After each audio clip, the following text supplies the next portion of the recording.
À travers texte, dans le journal de Charles Juliette.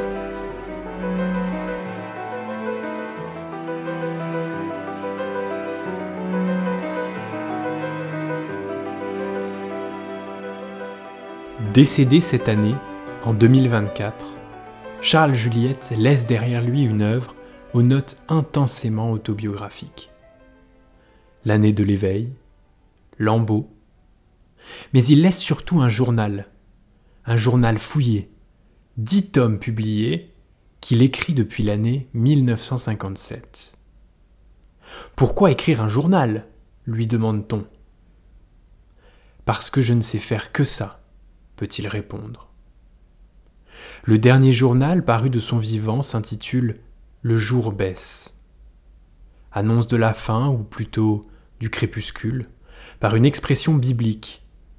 Beaucoup de signes pour celui qui ne croyait pas. Dans ce dernier tome, Charles Juliette nous fait part de 2 traductions de ce passage de l'évangile de Luc, que le cardinal Sarrat nommait une des plus belles lectio divinae. 2 pèlerins croisent Jésus sans le reconnaître, qui nous donnent 2 façons de lire ce qu'ils lui disent. Reste avec nous, le jour baisse, ou bien ne pars pas, le jour baisse. Reste avec nous, ne pars pas, ce double sens fascinait Charles Juliette. Est-ce que ne pas partir signifie entièrement rester ? Sur cette question, Charles Juliette, lui, s'en est allé. Mais bien avant, il a toujours été pris d'angoisse par cette lumière qui déclinait, car cette lumière rassemblait fin du jour et fin d'une vie. Alors, dit-il, m'est venue l'idée que le jour baisse pourrait être un bon titre pour ce 10e volume, où s'enregistrent mes dernières années.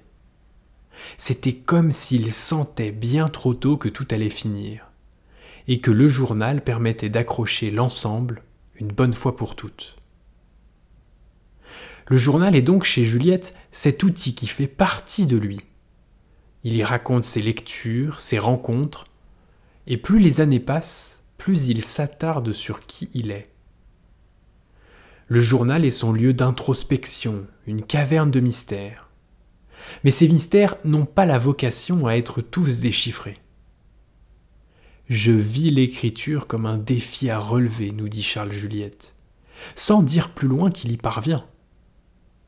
C'est un écrivain de l'ascension qui se trouve toujours dans la montée, car il prend garde à ses prises, car les mots, même s'ils soulagent, sont chez lui gardés en suspicion, nous fait-il savoir assez souvent. Charles Juliette se méfie, car il sait que l'écriture ne le comblera pas entièrement. Cette soif qui ne sera jamais étanchée, dit-il ailleurs. En bref, le journal est un besoin jamais apaisé.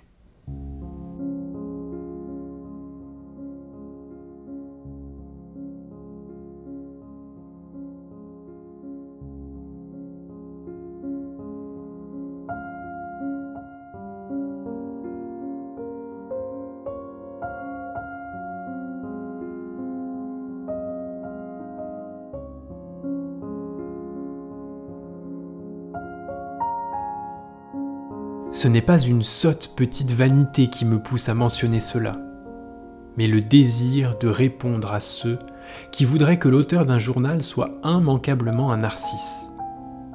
Quelqu'un qui ne s'intéresse qu'à lui et ne sait parler que de lui. On peut aussi tenir un journal pour démanteler son moi et puiser ce qu'il importe de dire dans cette part commune que chacun porte en soi. Cette part, elle nous est commune, car par-delà d'incontestables différences, nous vivons tous, du moins pour les hommes et les femmes façonnés par une même culture, les mêmes sentiments, les mêmes émotions, les mêmes passions. Écrire, pour moi, c'est donc avoir mes racines dans cette part commune, et partant de mon vécu, mettre en mots ce en quoi je souhaiterais que mes semblables puissent partiellement ou parfois totalement se reconnaître.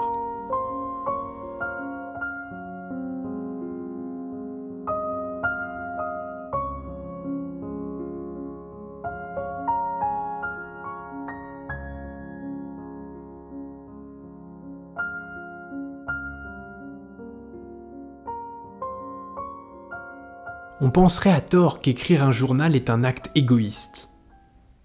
Mais Charles Juliette n'est pas Narcisse, il le dit d'ailleurs. Et surtout, le journal n'est pas qu'un acte tourné vers soi. On le voit très bien dans cet extrait de L'autre fin, journal du début des années 90. Certes, Charles Juliette part en quête de son soi, mais ce faisant, il se veut plus largement explorateur de l'intime général. On pourrait croire à l'oxymore, intime, général. Charles Juliette cherche passionnément sa différence, mais il cherche du même coup les différences partagées. Il cherche les équivalences, ce qui sent le même air, ce qui se ressemble, ce qui est nécessairement unique, mais qui peut être mis en parallèle. Voilà la force de son journal. En plongeant vers lui-même, il remonte vers les autres. Il est ainsi, à travers lui-même, en quelque sorte, expert des profondeurs de tous. Voilà ce qu'il dit ailleurs. Certes, votre histoire est fort différente de la mienne, mais ce que vous avez vécu, que ce soit avouable ou inavouable, j'en trouve en moi l'équivalent. Charles Juliette n'oppose pas le journal et les autres. Se retirer en soi pour tirer les mystères, c'est faire un pas vers l'autre, justement, en se sentant proche de ces mystères à lui. Le journal sert de prétexte, il est à l'opposé de l'acte égoïste. Il est la source de connaissances nécessaires avant de se lancer à la quête des autres. Cela se voit dans le journal de Charles Juliette. Il a toujours cherché à saisir son moi pour le transposer ailleurs, pour réussir à mieux cerner ce qui se pense ailleurs.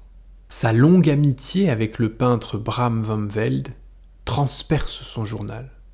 Même disparu, le peintre est toujours aux côtés de Charles Juliette, car lui aussi était motivé par la question « Exprimer le moi, est-ce peindre ?» Charles Juliette trouvait cette question magnifique, et lui la retranscrivait en mots. Avec Bram van Velde, dit Charles Juliette, je découvrais alors une brûlante intensité, ce en quoi consiste la quête de soi, ce qu'elle implique. Et bien que j'ai toujours eu le souci de me tenir à distance de moi-même dans mes rapports avec lui, je crois avoir appréhendé son aventure au travers de la mienne. Charles Juliette a découvert les connexions entre la plongée en soi et la ressortie sur les autres avec van Velde. Lui peignait pour s'enfoncer dans le moi et révéler un paysage qui lui servirait de toile que les autres feraient leur. Charles Juliette écrit un journal à la découverte de son soi pour qu'en ces mots se révèlent les quêtes de tous. Tous deux ne s'enfuient pas dans le moi. Ils ne se départissent pas des autres. Ils ne les évitent pas. En réalité, ils font une tentative complexe d'arracher la vérité, pour eux-mêmes et pour tous les autres.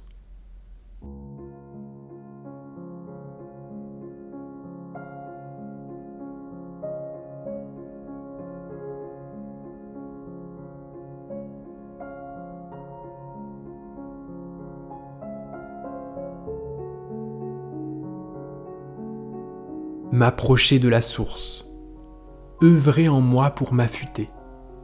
C'est une exigence qui ne me quitte pas. Mais elle peut se manifester avec des intensités variables. Il y a longtemps, elle s'était exacerbée jusqu'à attiser un âpre désir de perfection. Aller vers plus d'austérité, vers une ascèse plus sévère, j'en éprouvais le besoin. Ce n'était pas là, me semble-t-il, une ruse du moi qui aspirait à se grandir et se donner de l'importance. Je sentais qu'en progressant dans cette direction, j'accéderais à une vie plus intense et plus vaste. Fort heureusement, je m'étais éloigné de ces parages. J'avais compris que je n'avais pas à m'imposer toutes ces contraintes. J'en avais assez subi. Que j'avais à me laisser vivre, à m'enfoncer dans l'existence, à accepter notre toute humaine condition. Et faire bien l'homme, ainsi que l'écrivait Montaigne, Bien vivre la vie de chaque jour n'est pas si facile.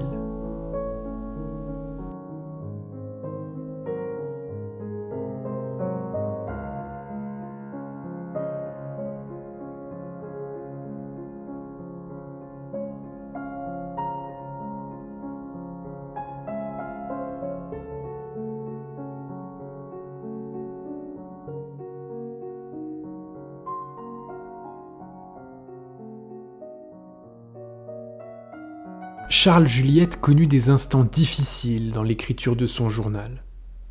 Plusieurs fois, il faillit se perdre pour l'œuvre. Mais il se rendit compte que ce journal serait pour lui plus qu'une réponse, mais un chemin qu'il traçait afin de vivre, et de vivre bien. C'est une mission difficile. Certes, son regard d'aigle le rend portraitiste, mais quelquefois, la source s'épuise. Le journal impose ses lois, il ne se laisse pas faire.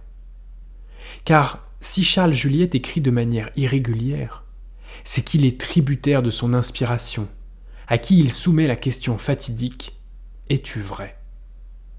Le journal n'est pas d'emblée une réponse positive, ce n'est pas un « oui »,« oui, je suis vrai ». Le journal de Charles Juliette est justement un questionnement autour de cette vérité.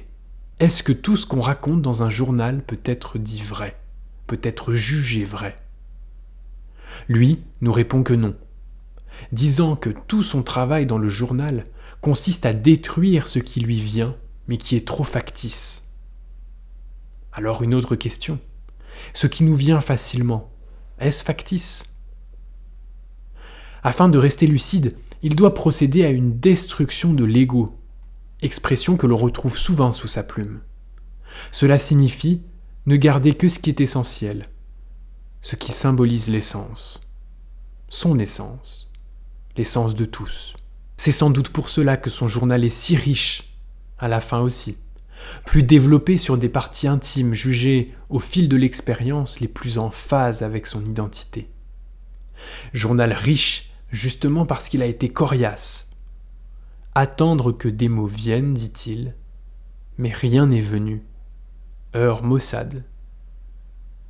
Charles Juliette aime les œuvres difficiles, lui qui savait que les lumières du soir sont synonymes de fin, mais sont surtout les plus belles. Lumière d'automne, comme il intitulait un journal, ou encore Le jour baisse. Charles Juliette est un homme des crépuscules. Ce n'est qu'à ce moment, ce n'est qu'à cet instant du jour où la lumière visible tombe, que le silence se fait, que se dévoile quelque chose de grand. Le journal est le support adapté. Les journaux de Charles Juliette sont superbement reliés à chacun. Les faits qu'il y déroule n'ont pourtant rien de commun avec ce qu'on a pu vivre. Mais quand bien même, quelque chose nous relie à Charles Juliette. Il a bien terminé sa descente et remonte vers nous. La cible est touchée, la matière est touchante. Ces journaux sont tout, sauf un déversoir intime. Leur portée est bien autre.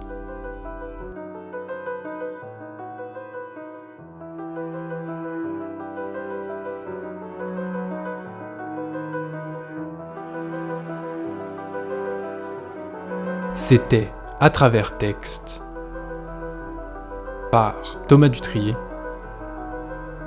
La prochaine fois, dans le journal de voyage d'Albert Camus.